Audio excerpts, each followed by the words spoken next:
Never mind. Wait. This is TJ, and you're watching The Roar. Wait, you're. Hi, this is TJ, and you're watching The Roar.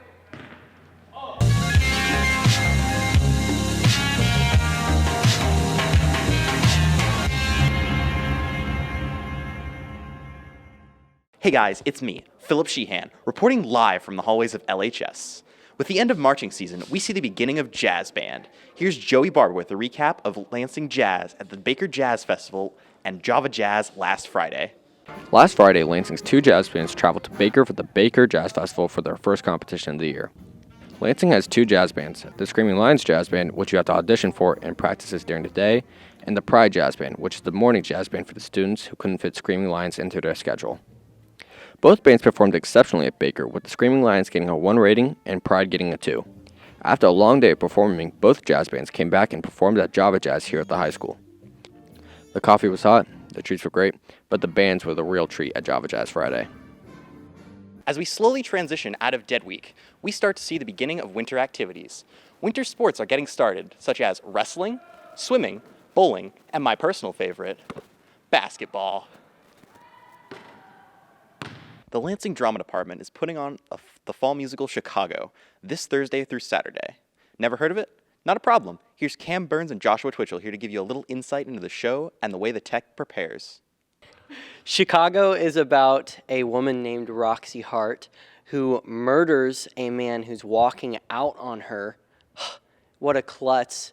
And then she gets arrested. Who would have thought? And the whole story is about her trying to get out of jail and what life outside of jail would be like. What I'm most excited about is the musical numbers that we're doing. Everyone in the cast has put a lot of work into them. They have a ton of really cool moves thanks to our choreographer, Aubrey and Tony. And I think it's going to look really snazzy. Come to Chicago this Thursday through Saturday, starting at 7 p.m. I heard the lights are amazing for this show. Also, the cast is all right.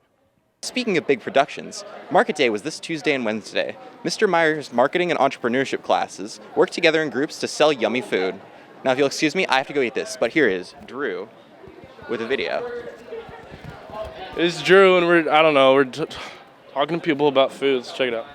Dude, this is stupid.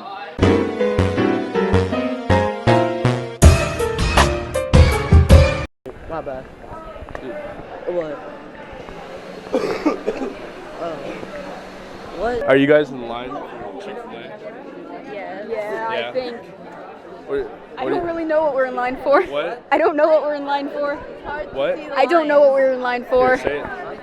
I don't know what we're in line for.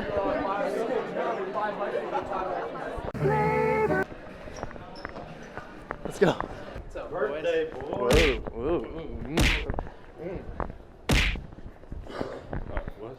Huh? Coaching the ball. Coaching the ball? About how far can it go? What are you talking about? What did you get? I got a taco burger. You made a mess there, bad boy. Yeah, I know. I put 3 fried beans on my taco burger. As far as someone throws it, kicks it, fumbles it, or any variation. I would have me as a bad boy came on the field and started running the ball. It depends. I've seen you run. I reckon you could run a little bit, but you also quit pretty early too. I quit.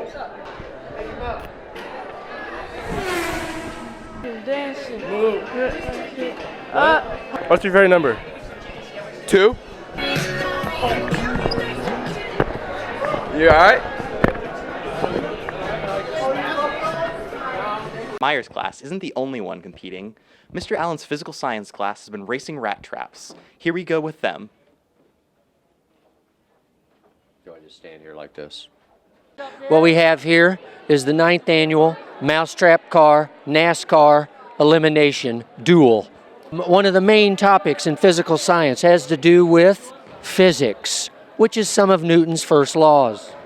What they do is design a vehicle that will run farther than anyone else has ever seen before. Now, based on this group that I'm seeing behind me, that may not happen this year. Good luck to all the contestants. You have no real chance. Thanks for watching. We'll see y'all after the break.